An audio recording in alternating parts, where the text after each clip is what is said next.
Sir இப்போ பாருங்கள் sir, இது ஃபர்னஸு உங்களுக்கு வந்து 1050 நம்ம வந்து செட் பண்ணியிருக்கோம் கண்ட்ரோலரில். இப்போ இது வந்து பார்த்தீங்கன்னா இப்போ ஹீட்ரு வந்து நம்ம வந்து ஆன் பண்ணலை, டெமோக்கு மட்டும் தான் உங்களுக்கு மெயின் மட்டும் ஆன் பண்ணியிருக்கோம். இப்போ செட்டு ப்ரெஸ் அமுக்குனிங்கன்னா 1050 நம்ம வந்து செட் பண்ணியிருக்கோம். அதில் 1050க்கு கீழே வேணும், ஒரு வேளை 900 வேணும் அப்படின்னா இதில் வந்து நீங்கள் டவுன் பட்டன் அமுக்கணும். டவுன் பட்டன் வந்து அமுக்குனீங்கன்னா எவ்வளோ நம்ம செட் பண்ணுறோமோ செட் பண்ணிவிட்டு என்டர் பட்டனை வந்து நீங்கள் அமுக்கிட்டீங்கன்னா அது அந்த டெம்பரேச்சர் வந்து செட் ஆயிரும். ஒருவேளை 1050க்கு மேலே 1100 வேணுன்னா இது அப்பு பட்டன் அமுக்கணும். அப்பு பட்டன் அமுக்கி எவ்வளோ இப்போ 1060 வைக்கிறீங்க அப்படின்னா 1060 வந்தோடனே இங்கே வந்து என்டர் பண்ணிடணும். என்டர் பண்ணிட்டா அந்த டெம்பரேச்சர் வந்து ரைஸ் ஆகிட்டு போயிட்டே இருக்கும். அந்த டெம்பரேச்சர் ரீச் ஆகனே கட் ஆஃப் ஆகி ஓடிட்டு இருக்கும். சரிங்களா? இதுதான் இதில் வேறு ஒன்றுமே கிடையாது. நீங்கள் அப்படியே ப்ளக் அண்ட் ப்ளே தான். ப்ளக்கை ஆன் பண்ணிவிட்டு இது கேபிளை வந்து பவரில் ஆன் பண்ணிவிட்டு நீங்கள் ஃபஸ்ட்டு மெயின் ஆன் பண்ணணும். மெயின் லைட் எரியுது. மெயின் ஆன் ஆனதுக்கப்புறம் வந்து ஹீட்ரு வந்து இப்போ போடணும். பட் நான் போடல, ஏன்னா போட்டால் ஹீட்டர் வந்து யாரும் பேக் பண்ண முடியாது. அதனால் வந்து ஹீட்ரு பட்டன் ஆன் பண்ணணும். ஆன் பண்ணோடனே இந்த ஓப்பன் இருக்கிறது போயிடும். இப்போ எவ்வளோ நம்ம செட் பண்ணியிருக்கோமோ அந்த செட்டிங் டெம்பரேச்சர் வந்து பார்த்திங்கன்னா 1050 வந்து செட் பண்ணியிருக்கோம். இதில் மேலே போகணுன்னா அப்பு பட்டன் அமுக்கணும், கீழே போகணுன்னா டவுன் பட்டன் அமுக்கணும். நீங்கள் எதை பண்ணாலும் பண்ணிவிட்டு நீங்கள் என்டர் கொடுத்துடணும். என்டர் கொடுத்தா தான் கரெக்டாக செட்டிங் ஆகும். என்டர் கொடுக்காம மாட்டிங்கன்னா அதில் என்ன இப்போ 1050னா அதுதான் ஓடிடும். உங்களுக்கு கம்மியாக வேணும், 900 டிகிரி போகுதுன்னா நீங்கள் டவுன் பண்ணிவிட்டு என்டர் பட்டன் அமுக்கணும். சரிங்களா? இதான் சார், வேறு ஒன்றும் இதில் பெரிய ஒன்றும் வேலை கிடையாது. அப்படி எதாவது டவுட்டாக இருந்துச்சுன்னா நீங்கள் வீடியோ காலில் வாங்க, இல்லாட்டி நீங்கள் சொல்லுங்கள், நான் உங்களுக்கு வந்து இதிலே நான் சொல்லிவிடுறேன். Okay sir, thank you sir. இந்த இதை கொஞ்சம் அப்படியே தொடச்சிருக்கேன்.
போகலாம் அவ்வளோதான்.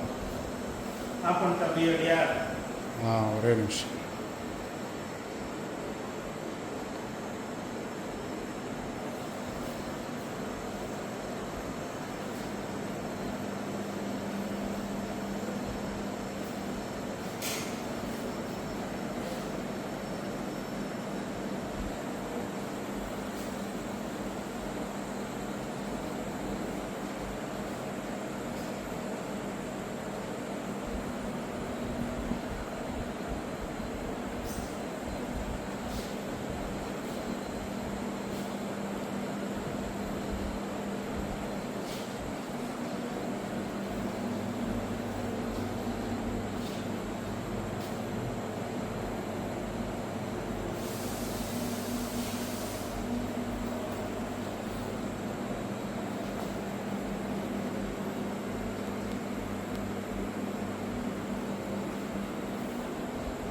அவ்வளோதான்.